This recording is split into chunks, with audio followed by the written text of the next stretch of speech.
CCI, Crash Course Instrumentation, presents episode number 22, Pressure Switches and Deadband, Quiet, Reliable Alarms.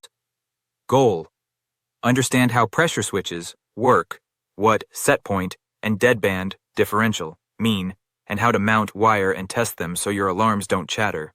Credit: thanks to Tony Kuphaldt and the open source community for empowering Crash Course Instrumentation. Opening hook: if your low-pressure alarm squeals on and off like a car alarm in a thunderstorm, you don't need bigger speakers. You need deadband. Today we'll make pressure switches behave. Jargon decoder, used in this episode.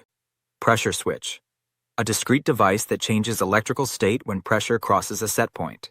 Setpoint: the pressure where the switch changes state. Deadband, also called differential or hysteresis: the small gap between the trip point and the reset point to prevent rapid on-off cycling. Process side: the port connected to the pressure source, pump discharge, lube oil gallery, air header, etc. Form A, no. Form B, NC. Form C, CO. Contact types: normally open, normally closed, and changeover with COM. Proof switch: a switch proving a condition is present, for example, air pressure OK. Snap action: internal mechanism that flips decisively. Great for repeatable switching and long contact life. How a pressure switch works, plain English tour. Pressure pushes a sensing element, often a diaphragm, bellows, or piston. When force crosses the set point, a tiny mechanism snaps the contacts. Release the pressure and it snaps back at a slightly different value. That's your deadband. Many switches offer adjustable set point and sometimes adjustable deadband. Others have a fixed differential set at the factory. Contact options include no, NC, or Form C. Symbols are drawn in the resting state, minimum pressure. Where they shine, practical examples. Compressor lube oil: if pressure falls below safe, the switch opens a run circuit and trips the machine. It resets only after pressure rises above the reset point. Pump low suction: a switch at the pump inlet stops the motor when suction falls, protects from running dry. Air header pressure OK proof: a Form C block feeds a green OK lamp when pressure is healthy and a red alarm when it isn't. Safety snapshot: Field Pro habits. Use a gauge root valve or a small manifold so you can isolate the switch for service without venting the whole system. If the process is pulsating, add a snubber or small orifice to protect the sensing element and calm the signal.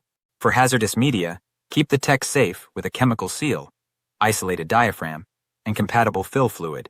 Mounting, wiring, and testing tips: mount the port upright when possible and avoid heavy cantilevered piping. Use a short flexible lead or tubing to reduce vibration. Identify COM, NO, NC on the terminal block before wiring. Use ferrules or proper ring spade lugs for reliability. With power off, meter continuity while applying and releasing pressure using a hand pump. Confirm trip and reset points. Set the deadband just wide enough to prevent chatter, but not so wide that recovery takes forever. Label the set point, reset point, and service date on the enclosure. Future you will say thanks. Tiny history moment: early plant switches often used sealed tilt capsules and simple springs. Modern snap action designs gave cleaner switching, longer life, and more repeatable deadband.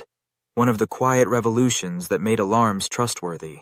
Takeaways: pressure switches give you on-off truth about pressure crossing a boundary. Deadband is the cure for alarm chatter.